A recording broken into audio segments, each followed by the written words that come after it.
So a lot of you probably already know something about Asurion. It was a search fund company that was about the size of many of the companies that are here in the room. But since the acquisition in 1992, they're at $8 billion in revenue, 1,600 employees, which, by the way, to put that in perspective, is about the same size as Facebook. 22 countries, 53 cities.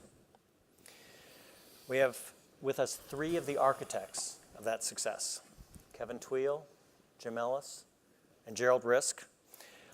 Kevin and Jim were both former case writers with Irv Grousbeck, as I was, so it's sort of something that we all share in common. Kevin and Jim both raised their search funds separately, which a lot of people don't realize. And they joined forces later on after they were already in the search. And that's something I'm going to ask you a little bit about later on. Gerald joined Asurion a few years later after they had bought the company, also a Stanford MBA. And later he worked his way up to being CFO and then president. How I got involved is one day Kevin called me up and asked if I'd like to invest in his search fund. And that was back in a day where I think maybe at that point there had been less than 5 search funds raised in total, and so you were desperate, so I was on the list. And I remember I didn't have any money at the time, and he bridged my search fund unit until I got my company sold so I could invest in Road Rescue. Thank you very much, by the way, for that. But we're not going to talk about how to run $1 billion company. Instead, I'm going to ask these guys to go back in time, 25 years, and see if we can't tease out some of the reasons why they are where they are. Lessons not on how to run $1 billion company, but how to create $1 billion company. Now, Asurion began much like all the companies in this room. In fact, we sometimes forget that, and not so long ago, Jim was reminding me of a story which I'm going to ask you to share with us. The company used to be called Road Rescue, $10 million in revenue, 75 employees. Most of them were truck drivers or call center employees. As I remember from our early board meetings, it was in industrial Houston, not exactly the fanciest place. Would you just share with them a story so we can kind of set the stage for what Asurion or Road Rescue looked like in 1992? Was there a particular story? There was the story where the company sponsored a concealed weapon class, and we had to fire our receptionist who carried a .38. There was the issue where somebody threw rocks through our window, and Kevin and I had to answer calls all night. There was the fact that we had to repossess one of our tow trucks when our driver got drunk and passed out at a motel, and we had to go find him. There was the landlord that asked us to please have our employees stop having sex in the fire escape. There was, so there's a lot of story. I mean, we really did start kind of in a business that was pretty raw. It was, a lot of when we were looking at buying other companies, it was one of the things that a lot of people told us to stay away from in terms of towing, and it wasn't necessarily we were possibly the only MBAs that entered our business of towing cars the year that we graduated. Yeah, so it was all glamour when they first had that business. Kevin, I want to ask you, you two didn't start out as partners. You met along the way. And many of us in the room have struggled with, do I want to run the company by myself or with a partner? I want to ask you, so how did that all come about? So for most of you, this is probably too late since you already have partnered up or made that decision. But when I was going through the process of thinking about a search fund, I had already tried everything else. Thought about business plans and thought about starting companies, and nothing panned out there. So once I decided to do a search fund, I knew I was going to do it, either solo or with a partner. And I was certainly hell-bent on doing it one way or the other. Strong preference to do it with a partner. I know, I don't think there's any right answer. And I think there are success stories across the spectrum or in both situations. But for me, the idea of a partner has some of the obvious benefits of sharing the highs and lows. John Stanton talked earlier about the loneliness of being the CEO, and you obviously have less of that with a partner. But I think at its core, really, why I really wanted a partner was just a belief that, given the right opportunity, you can accomplish so much more as partners than any one individual. So maybe building a little bit upon that, it was, what, a half a dozen years before Gerald joined, or wasn't? It was, what year was that? 3 years, yeah. 98. So you and Jim come together, you both Stanford MBAs. The company is still pretty small, and you add yet another Stanford MBA onto the team. What were you thinking? I mean, that feels like a lot of horsepower at the top. I mean, diversity was an issue. We were thinking about Harvard, but we decided to stay away from that for a while. I'm not sure we've ever quite gotten that far. It was not about another Stanford MBA. It is, I hate to repeat what you guys have heard many times already today, but this idea of getting great talent. We were fortunate enough to have learned that early on, and we were aiming high for the best candidate we could get for that role, and so it was really less about getting a specific Stanford MBA. I would, from my experience, I'd say you should always go after that person no matter the cost. I know particularly in smaller companies, there's always that trade-off, and if you're talking to your board about the cost of that extra salesperson, I mean, for the right individual, particularly in this key slots, I'd say in 99 out of 100 cases, maybe even a higher percent than that, you really can't pay that person enough because really your company was small at the time that Gerald joined. And the impact he had, I mean, not to toot his horn in front of everybody here while he's sitting right here, but it was tremendous. I mean, one of the learnings Jim and I had early on was just a tremendous impact one strong player can have. I mean, the converse is true as well. We learned that lesson.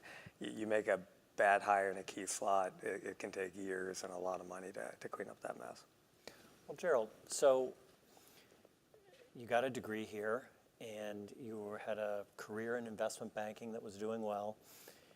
What was it about joining a roadside assistance towing company, working for two people who were essentially your peers? What was it about it that got Kevin and Jim to get you on board? Yeah. If you can remember back. I can. So first, it fit with my career aspirations at the time. I had... You mean being in the towing industry? In the towing industry.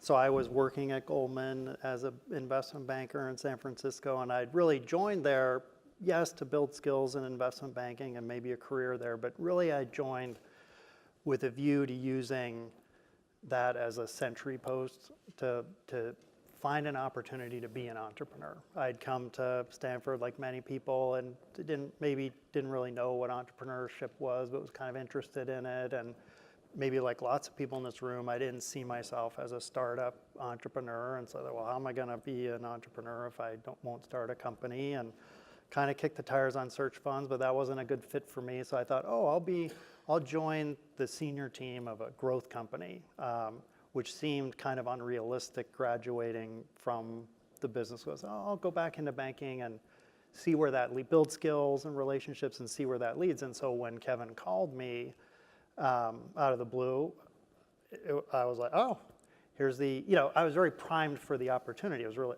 here's a growth company. And then I didn't look at Kevin and Jim and think of them as peers. I looked at them and thought, here's two people who have, at this point, 6 or 7 years of hard-won entrepreneurial experience, a great reputation. I thought, here are two people I can learn about being an entrepreneur from. And I looked at the board and I thought, my gosh, what a great opportunity to kind of do a good job for these people. And if that's all that happens, that's a great outcome. And then I actually loved the contrarian nature of the decision. It just sort of fits with my personality that was 1998. And if you were leaving Goldman, if you were an associate at Goldman, you were leaving to be CFO of an internet startup. And I it was like weirdly more appealing to me I'm going to join a towing company that actually has cash flow. Well, okay, but it was a towing company. So what was it about, if you can recall anything about the way Jim or Kevin positioned it, that made it attractive for you? And the reason I'm asking is that a lot of this is about attracting good talent. It's one thing to say, okay, I want to find my Gerald, but how do you get somebody like that to join your company, especially the kinds of companies that we all have? Yeah.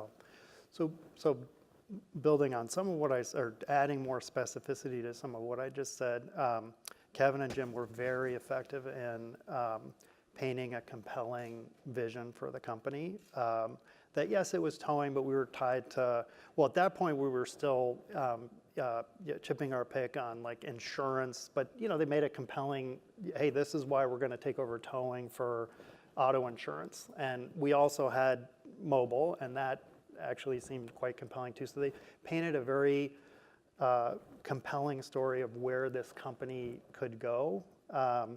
And it had validity because, these smart investors that I have, that I don't know, but I have a lot of kind of implicit respect for, backed these guys and this growth story, and it seemed very compelling.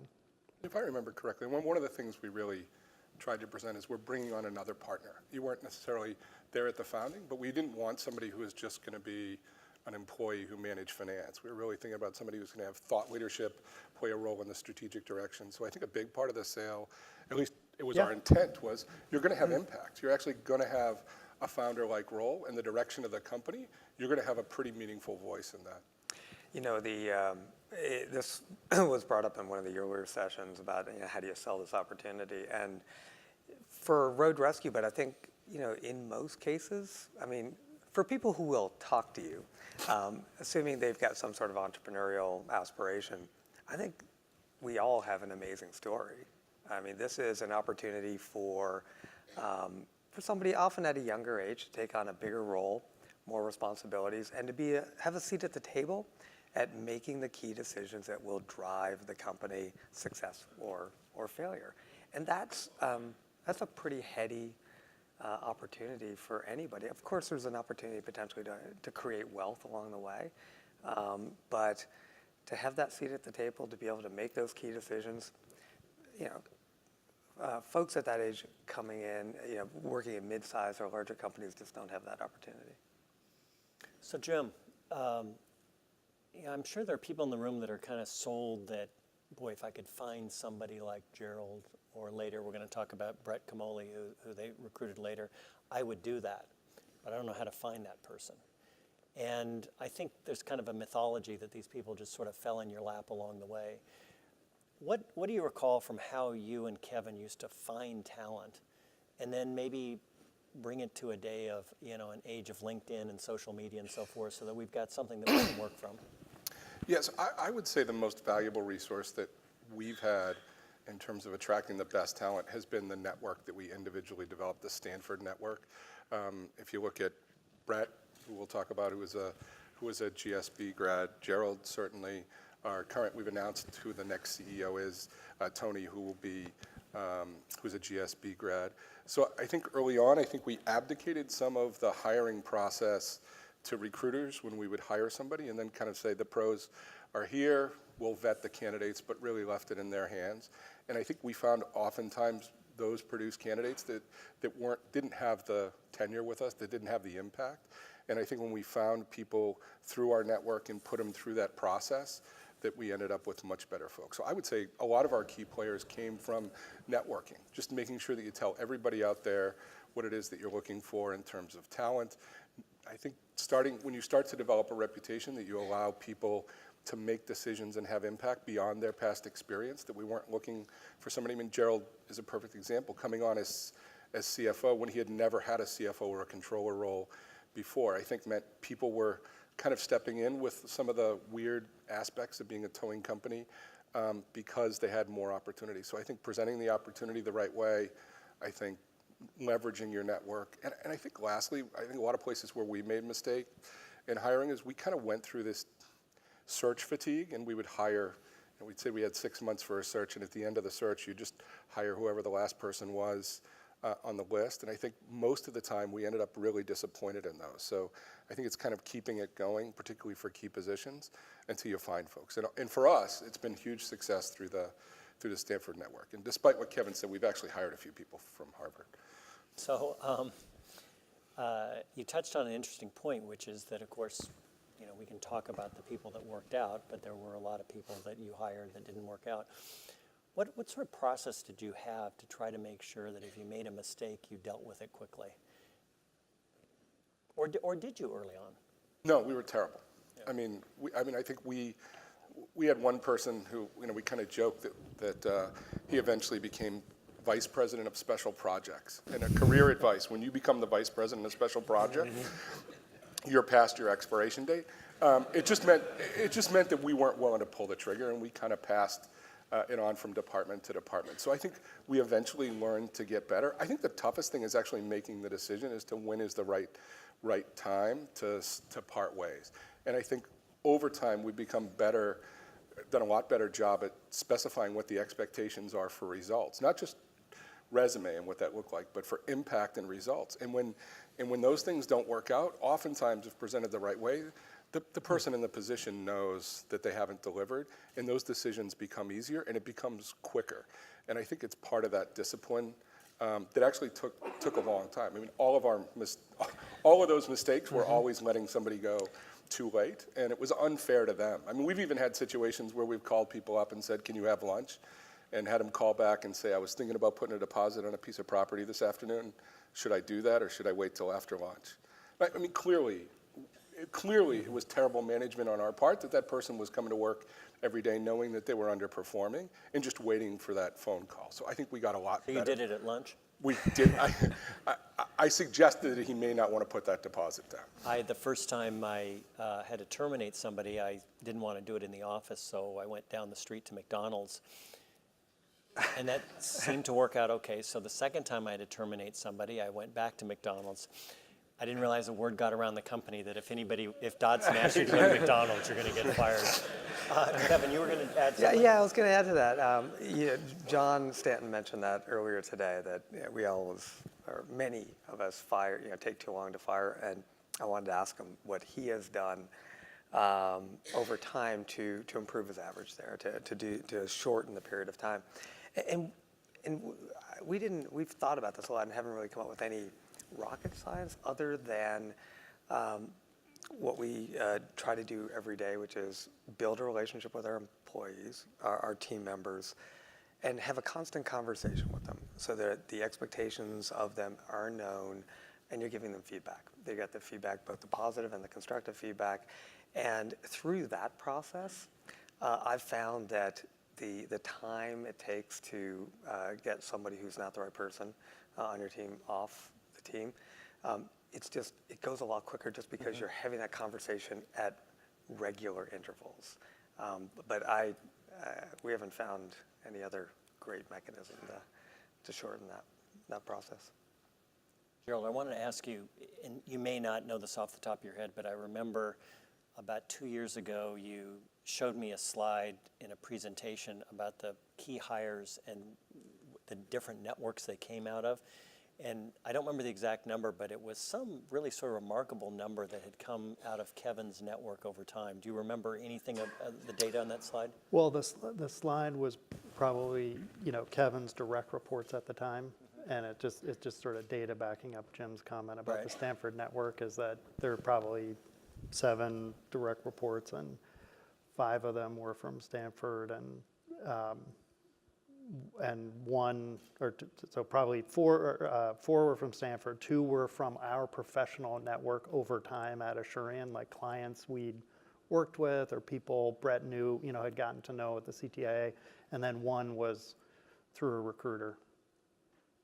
I remember watching as you were building the team, how much you had drawn upon your network as a result, to find these sorts of people. Which kind of brings me to the issue of Brett Kamoli. Now, Brett's not with us today, but he was hired on as president and then CEO of the company. And so Asurion... He was brought on directly as CEO. Well, I'm going to get to that actually, Okay, yeah. because so Asurion was maybe a half a dozen or 10 years into it since you had bought it at the time? 5? 6. Okay, so 5 or 6. Yeah. You've already brought on Gerald. Company's doing well, maybe 1,000 employees, something like that, but it was doing better, and we knew that it was going to be successful. And then you bring on somebody else, and this is a little bit different than when you brought on Gerald. And when the two of you brought on Gerald, you were sort of building out your direct reports. This is quite different. You brought on Brett Kamoli, and you said, no, I'm going to step away as CEO, and you run the company now. I think a lot of us would have trouble doing that because we would say, well, things are successful, things are doing well. And I do remember in the board meeting being honestly a little perplexed, and I couldn't figure out if you had lost confidence or what was going on. So tell us a little, it turned out to be an incredibly wise move. Tell us a little bit about your wisdom around that. Well, I don't recall it exactly the same way, David. Jim and I wanted to bring on Brett onto the team, and you can share some of your thoughts on this in a second, Jim. He was just an amazing talent, and we had initially scoped this as a COO role. Well, Brett, given his experience and his prior roles, we were never going to get him without the CEO title. And it wasn't that he, I don't even recall him putting up that as a barrier per se, because that's just not Brett.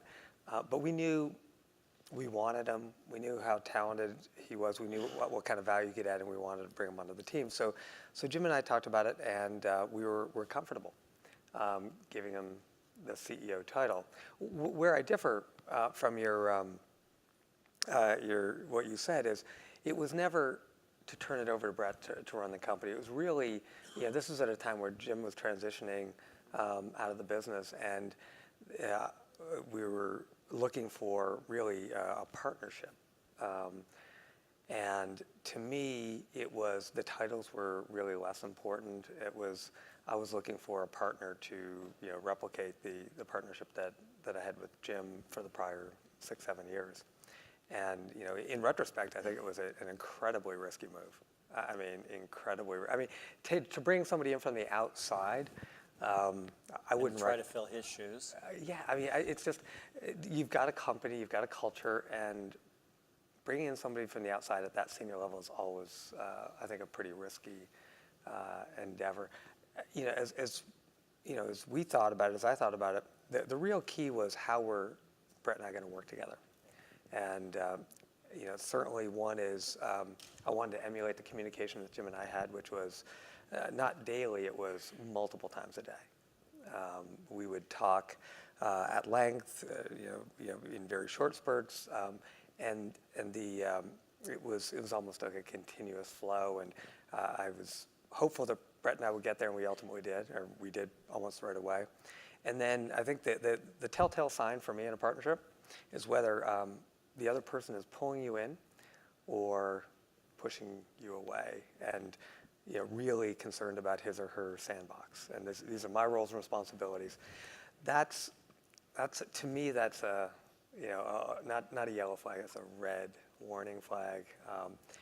And I think great partnerships are built on one person asking for advice, pulling the other person in. You have clear delineated roles and responsibilities, but you want the other person. Yeah, that's a really interesting metric. And Brett was the right person. I mean, in so many different ways. I mean, look, and first of all, we've never been titles. I mean, we literally flip coins for titles, for offices, for all the rest of that stuff. So they're really those decisions. That is actually no joke. We were at the SFO, and we were going to an investor meeting. Was it Jim Southern? Jim Southern. I think we were going to. And we're like, Jim is not going to let us get away Jim's unless we know our titles. Ask this question. Jim's going to ask us this question. And we were at a payphone. Do you guys remember those? They were like payphones. And we called her for advice, and I think he gave 2 pieces of advice. One is, skip the CEO title, just have one president, one chairman, and flip a coin. And we flipped it right then and there. That was it. But in terms of Brett, look, we've never been sensitive, so there really wasn't a lot of territory, certainly between the two of us. And look, the company had grown so fast. So by the time Brett came on, I think we were $300 million in revenue. We went from 70 employees to 1,500 employees. And I think a lot of that growth, we had really gang tackled a lot of problems, new contracts, new markets, new products, or whatever it is. And I think we had way outgrown organizational structures, systems, processes. So we spent a lot of time building the business, but less time building the organization. And the next stage, it just wasn't going to work, right? I mean, it's not force of will and personal connections. It really has to be much more structured. And Brett, look, he was second in his class from West Point. He had been a CEO before. He had a lot of the things that we felt were not necessarily things we spent a lot of time on or were particularly interested in or maybe not even very good at. And Brett kind of came on and really created a lot of the structure and organization that had been lacking. I mean, well, look, I can say we probably shouldn't have spent time on that. We maybe waited a little bit too long, but we definitively needed it by the time Brett stepped into that role. By the way, the story goes that Brett did a semester at the Air Force Academy where they didn't give A pluses. So he had all A pluses at West Point. His competitor had all A pluses at West Point, and he had one A only because the Air Force Academy didn't give A pluses. So Gerald, I want to switch gears a little bit. We've been talking about why you might bring talent on and why it's important. So once they're on board, I want to talk a little bit about culture and values and how you motivate people like that. And I know that I've heard you mention the phrase divine discontent. Well, tell us a little bit about what that means and also how you get people to aspire to divine discontent. Yeah, so divine discontent is our branding of some of the themes that you've heard today, just kind of a feeling that a dissatisfaction with the status quo, a desire to get better, kind of a personality that's drawn, it draws inspiration from the next milestone, not sort of past achievement. And just over time, divine discontent became our branding for that concept and a cultural value. The divine discontent itself, we stole the label. We stole from an article. A friend of mine, like 6 months into the job, he faxed it to me. So he didn't email it to me. I don't know if probably had email, but I literally think he faxed it to me. It was an article from the McKinsey Quarterly written by this guy, David Kirk, who had been captain of the 1984 New Zealand All Blacks rugby team, which, sort of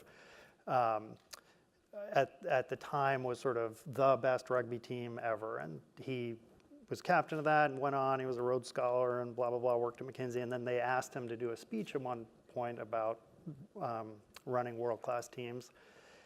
And then he reduced his speech into this article. And one of the things he talked about was the mindset of the team, and he labeled it divine discontent, and how they looked at competitors not as a way to, they wanted to thrash their competitors, but they really didn't look at it as victory per se. They looked at it as any competition as a way of measuring themselves against their own standards. And there's other stuff in the article, but that was sort of divine discontent. And I read it and I was like, and I kind of walked down the hall to Kevin's office and showed it to him. And it just resonated with us. And like, this reflects our personality and kind of what, on our best days, what we want to try and create here.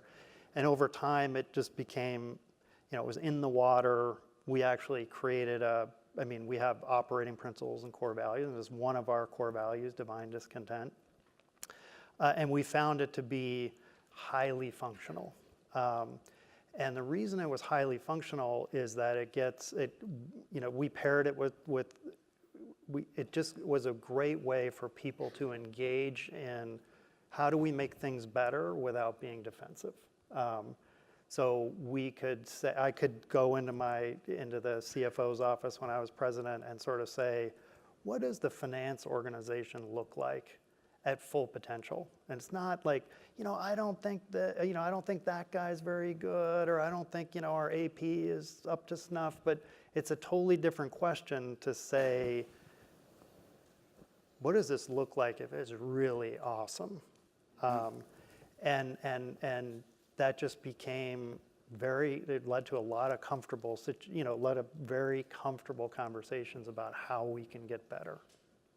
Jim, you've also, along with divine discontent. By the way, I might add one thing, please. is So I got that article in 1999, and it became part of, company, it was like our core values. And so probably in 2013 or 2014, Kevin and I were in Hong Kong, and we're trying to recruit this guy, David Moffat, to be the chairman of our Australian business. And he had been the number 2 guy at Telstra.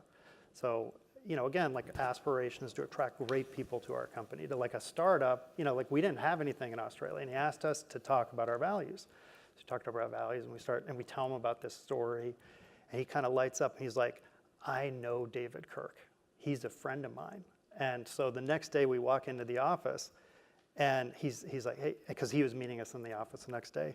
And we walk in, and David Moffat says, hey, Kevin, Gerald, come over here. And we go into a conference room, and he calls David Kirk, and he introduces us, and he says that, I hear these 2 Canadian guys running this American company, and they read your article, and it's all part of, and he's like, you guys might be the only ones who read that article.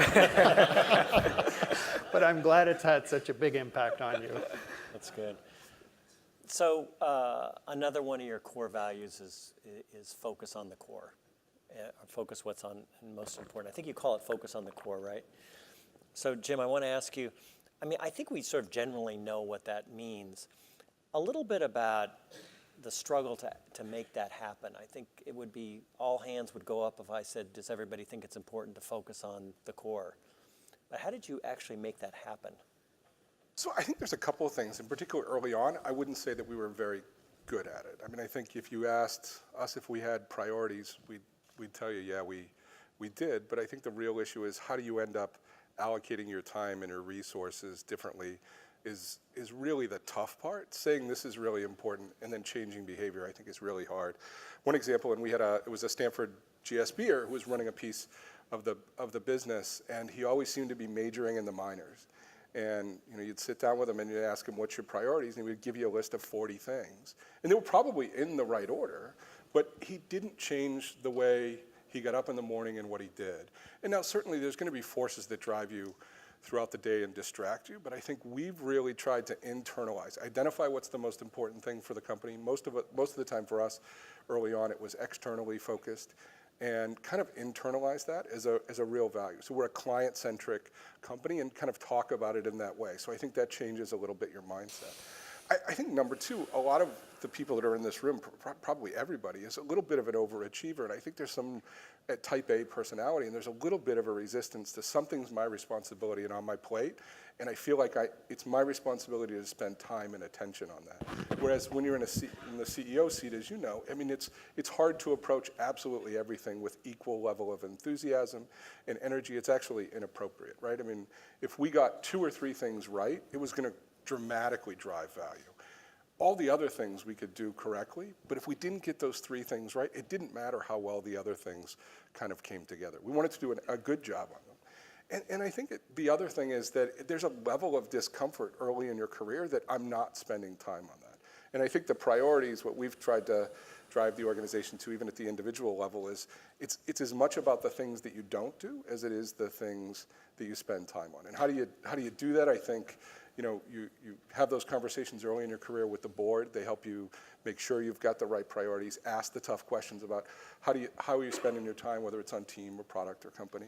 And I think having that confidence to make that time allocation decision, I think, is one of the tough parts that happens in somebody's career. And this is something I'll turn over to Kevin, because he's probably the best person I've ever seen at this. But Kevin, I just remember ever since it was, since the 90s when we were working together, there was always 1 or 2 Post-its on his computer screen. And they were kind of guiding principles. Do I return that call? Do I answer that email? When I pick up the phone, when somebody says, hey, can you come into a meeting? And it was usually renew a contract or fund this or deal with this problem or hire this position. But there weren't 10. There were 1 or there were 2. And just making sure that the way you spend your time, certainly over a day there's going to be distractions. So if it's not 80-20 on your top priorities over the day, but it better be over the month, and it certainly better be over the quarter, and it definitely has to be that way over the year. And I think a lot of times you just get distracted by all those kind of micro decisions that seem like it's only going to be 10 minutes. But 20 or 30 of those, and all of a sudden you're not focusing on the core. So I think it takes Yeah, discipline. please. Can I add? I think one of the things we did do well was prioritize, and I think that was born out of our partnership and spending a lot of time talking about it, and then and getting advice from our board members in particular. And just to put a point on what Jim said, when we took over Road Rescue, with the help of the board, we identified that the real leverage in this business was going to be taking advantage of the revenue opportunity that faced us. And so Jim and I, if you call we had 100% of our time each. Approximately at least 150% of our time collectively was spent on revenue generation, either current or new clients. And we recognized that operationally we could have been more efficient. We could have done a better job there, but we put a capable person in charge, and we were okay with it being at a certain level of quality for a period of time while we focused on that. Yeah, somebody referred to you once as being extraordinarily good at kind of walking past unimportant messes and staying focused on what's important. I think Kevin is, and I'm going to use this word because I've thought about it. He's ruthless about how he spends his time. So we've talked about recruiting. That means you should return that email. Yeah. Recruiting, finding talent, reaching high. Gerald, you talked a little bit about making sure that everybody is thinking in a certain way, and Jim, you and Kevin talked about getting everybody going in the same direction. So I've got this vision of this really outstanding team who's headed all together thinking the same thing, or roughly the same thing. But I feel like you have another part of the team here, which we're not your employees, but your network and your investors. And I've never seen anybody use their investors better than you did, especially in those initial 10 years.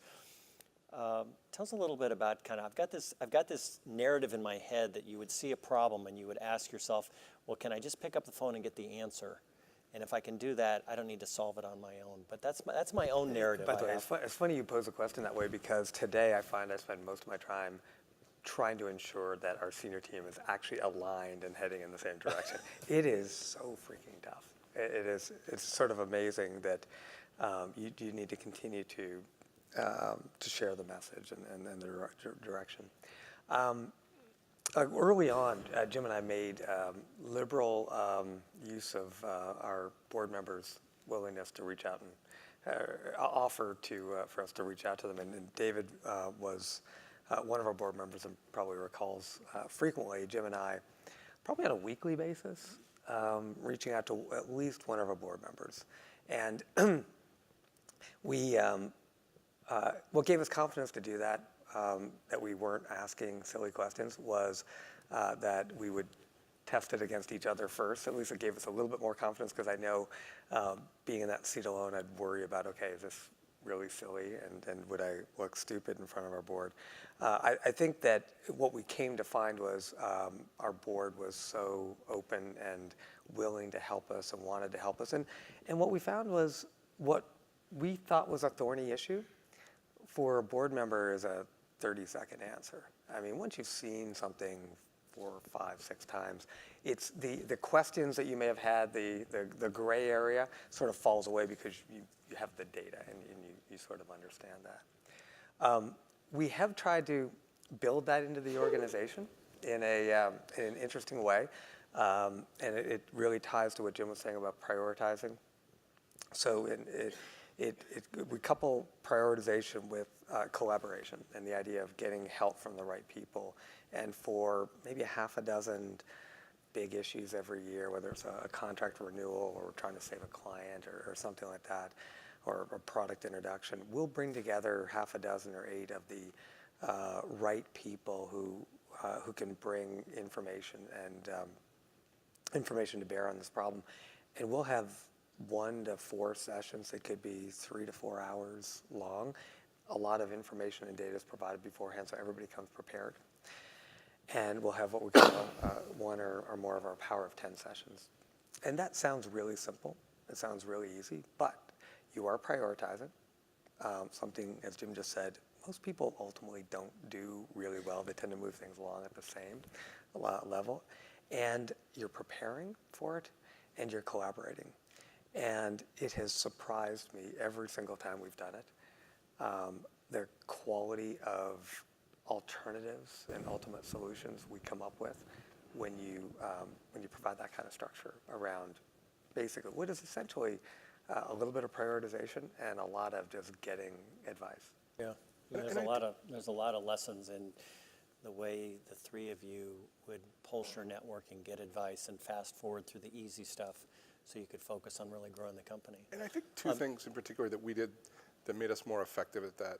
Number one, and now being on the other end, the receiving calls for advice. I think number one, we tried to make it time efficient and easy for the person to give us advice. So it wasn't a rambling conversation, it was structured discussions with the facts that we thought were needed. And the other thing was we didn't try to sell. So we really didn't try to come into those situations asking for advice, where really what we were trying to do was sell a board member, an investor, or an advisor on a position that we believed in.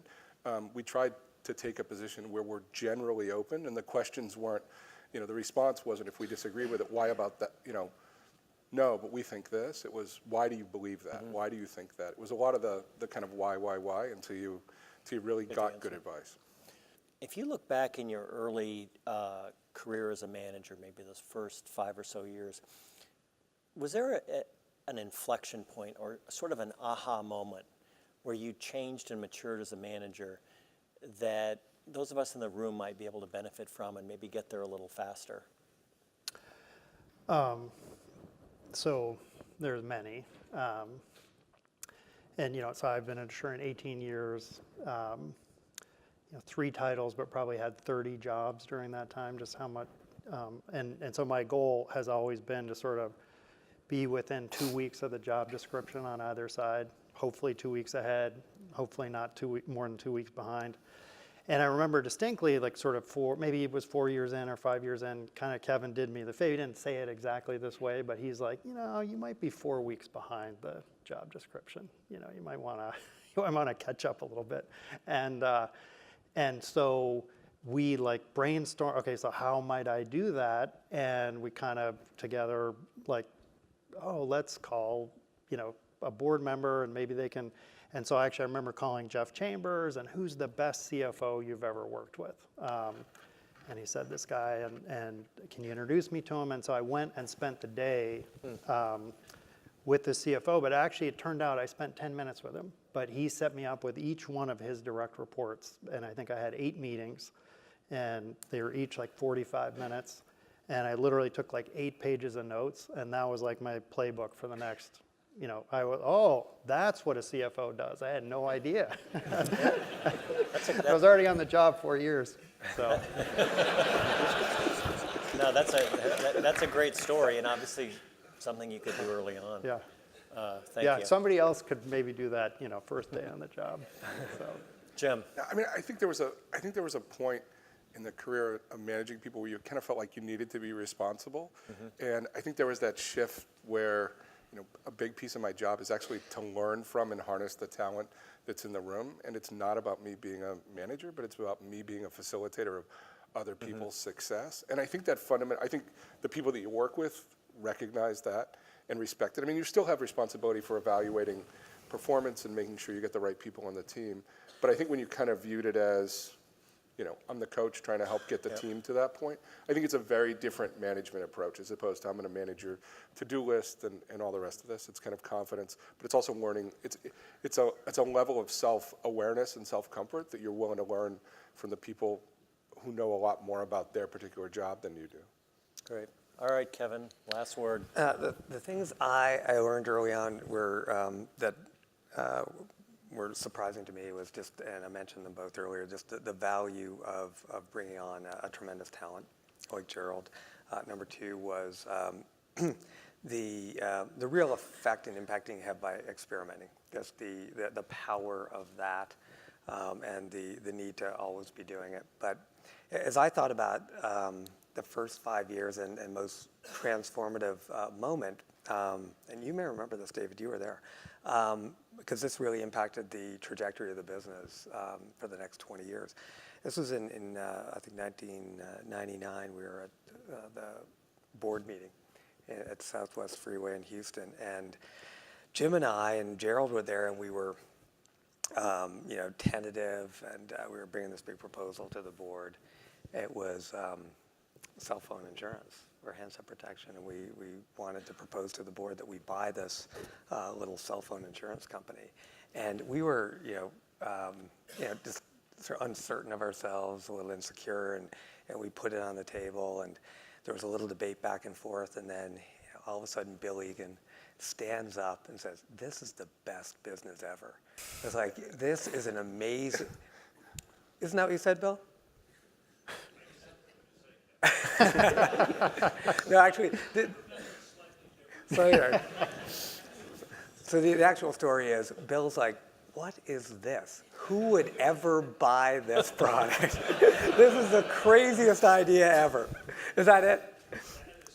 Yeah. Except for he didn't use the word crazy.